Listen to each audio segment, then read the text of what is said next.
Hi hello friends, welcome. எல்லாரும் எப்படி இருக்கீங்க? இன்னைக்கு சோயா வச்சுட்டு ஒரு சோயா மீன்ஸ் மீல் மேக்கர் இதை வச்சுட்டு நம்ம ஒரு அடை பார்க்கலாம். சூப்பராக இருக்கும். ஹை ப்ரோட்டீன் இது கூட ஒரு 4 பொருள் சேர்க்கலாம். சோயா கூட உங்களுக்கு பிடிச்ச பருப்பு எதுனாலும் சேர்த்துக்கோங்க. நான் இதுதான் சேர்க்கணும் அப்படிங்கிறது இல்லை. பச்சை பயிறு இல்லைன்னா பச்சை பருப்பு கூட சேர்த்துக்கலாம். பருப்பு இருந்தால் கூட சேர்த்துக்கலாம். இது மூக்கடலை, கருப்பு மூக்கடலை, வெள்ளை மூக்கடலை, கருப்பு மூக்கடலை எது இருந்தாலும் ஓகே தான். கருப்பு மூக்கடலை கொஞ்சம் சத்து ஜாஸ்தியா இருக்கும். வெறும் சோயா போட்டு சாப்பிடாம இந்த பருப்புங்கள்லாம் சேர்த்து சாப்பிடும்போது ரொம்ப நல்லாவும் இருக்கும், உடம்புக்கும் ரொம்ப நல்லது. உளுத்தம் பருப்பு, ஒயிட் உளுந்து, பிளாக் உளுந்து 2 எது இருந்தாலும் போட்டுக்கலாம். கம்பு ஆப்ஷனல் தான். இந்த 4 பொருள் மட்டும் போட்டு அடை செய்ய போறேன். இதை இப்போ நல்லா கழுவி எடுத்துக்கலாம். சோயாவை தனியாக கொடுத்தா சாப்பிட மாட்டாங்க. பிரியாணி பிரிஞ்சில் கூட போட்டால் கூட தூக்கி தனியாக வச்சிடுறாங்க. இப்படி போட்டு அரைச்சி சுட்டு கொடுத்தோன்னா சூப்பராக இருக்கும். சாப்பிடவும் நல்லாயிருக்கும், உடம்புக்கும் நல்ல ஹெல்த்தி. இது நல்லா தண்ணி ஊற்றி நல்லா அழைச்சிட்டு வந்துட்டேன். இது அப்படியே ஒரு மணி நேரம் ஊற வச்சிடலாம். 1 மணி நேரம் ஊற வச்சா போகிறோம், அதுக்கு மேலாம் ஊற வைக்க வேண்டாம். 1 மணி நேரத்துலேயே நல்லா ஊறிடும். இது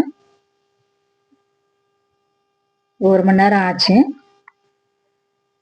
பாருங்க, நல்லா ஊறிடுச்சு. எல்லாமே கடலை கூட சூப்பராக ஊறிடுச்சு. 1 ஹவர்ல நல்லா ஊறிடுச்சு பாருங்க.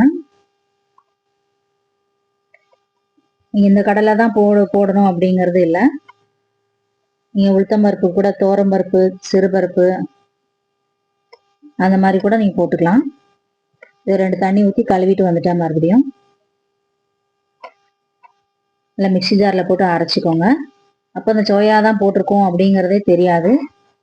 சாப்பிட்றதுக்கு நல்லா இருக்கும், டேஸ்ட்டு சூப்பராக இருக்கும். நார்மல் அடை தோசையை விட இந்த சோயா போட்டு அரைச்சி செய்கிற தோசை ரொம்ப நல்லா இருக்கும் சாப்பிட்றதுக்கு. கொஞ்சம் தண்ணி ஊற்றி அரைச்சிக்கோங்க.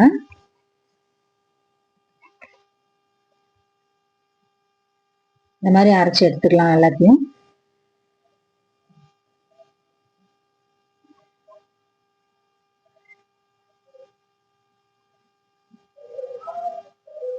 ரொம்ப குறகுறப்பா இல்லாம ஓரளவுக்கு கொஞ்சம் தோசை வர அளவுக்கு அரைச்சிக்கோங்க.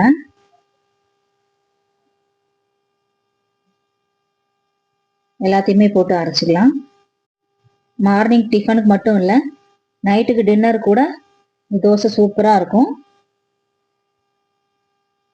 டக்குன்னு சுகர் லெவல் ஹை ஆகாது. இந்த மாதிரி அரிசி சேர்க்காம செஞ்சு சாப்பிடும்போது சுகர் பேஷண்ட்லாம் ரொம்ப நல்லது.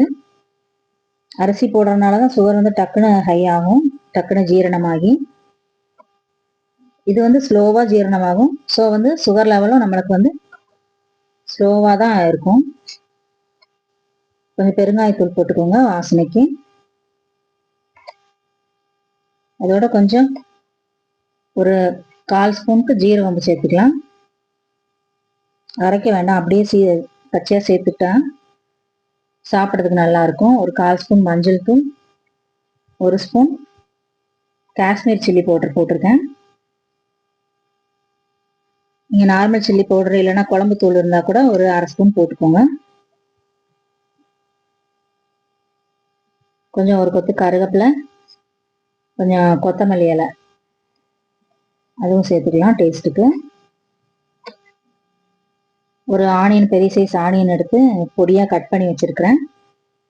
ரொம்ப தடிதடியாக கட் பண்ண வேண்டாம், தோசை வார்க்கும் போது கட்டி கட்டியாக நிற்கும், சாப்பிட மாட்டாங்க அப்புறம் குழந்தைங்க.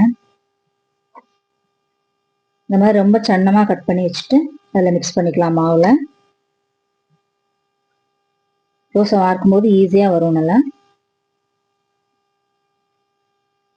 உப்பு மட்டும் நீங்கள் எப்போ தோசை வார்க்கீங்களோ அப்போ போட்டு மிக்ஸ் பண்ணிக்கோங்க. அப்போ கொஞ்சம் புளிக்காமல் இருக்கும்.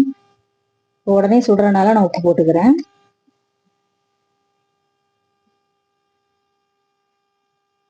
எல்லாத்தையும் நல்லா மிக்ஸ் பண்ணி விட்டுக்கோங்க.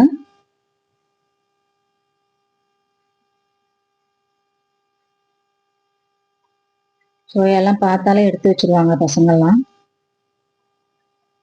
இதை நம்ம அரைச்சி சுட்டு கொடுத்தா வச்சுக்கோங்க, தோசை சூப்பராக இருக்கும்.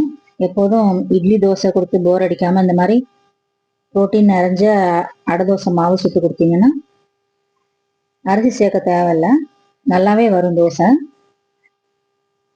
இப்போ நம்ம கல்லு காய வச்சிடலாம். நல்லா கல் சூடானதுக்கு அப்புறம் ஊற்றுங்க.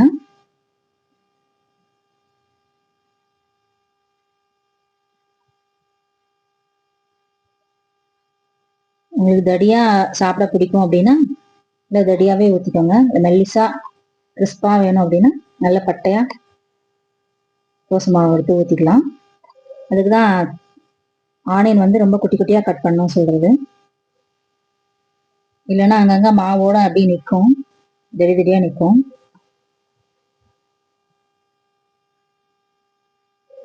கொஞ்சம் ஆயில் ஊற்றிக்கலாம். அதில்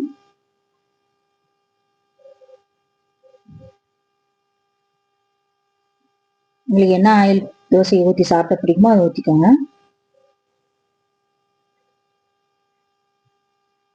நல்லா கிறிஸ்பானதுக்கப்புறம் திருப்பி போடுங்க.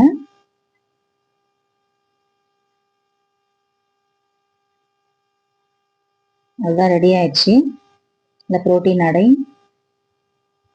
இதில் மீல் மேக்கர் தான் போட்டிருக்கு அப்படிங்கிறதே தெரியாது பசங்களுக்கு. அந்த அளவுக்கு நல்லா அரைச்சி சுட்டோன்னு வச்சுக்கோங்க. நல்லா அடை தோசை விரும்பி சாப்பிட்றவங்க சூப்பராக சாப்பிடலாம். உங்களுக்கு என்ன அதுக்கு அடை தோசைக்கு தொட்டுக்க பிடிக்குமோ அதை வச்சு சாப்பிடுங்க. சட்னி, சாம்பார், அடை, அவியல் கூட வச்சு சாப்பிடுவாங்க ஒரு சில பேர். இது என்ன பிடிக்குமோ அது மாதிரி தொட்டுக்கிட்டு சாப்பிடுங்க, சூப்பராக இருக்கும். உடம்புக்கு ரொம்ப ரொம்ப நல்லது இது. அதே மாதிரி எல்லா தோசையும் விட்டு எடுத்துக்கோங்க. ஓகே ஃப்ரெண்ட்ஸ், இந்த வீடியோ உங்களுக்கு பிடிச்சிருக்கும்னு நினைக்கிறேன். பிடிச்சிருந்தா லைக் பண்ணுங்க. தேங்க்யூ, பாய்.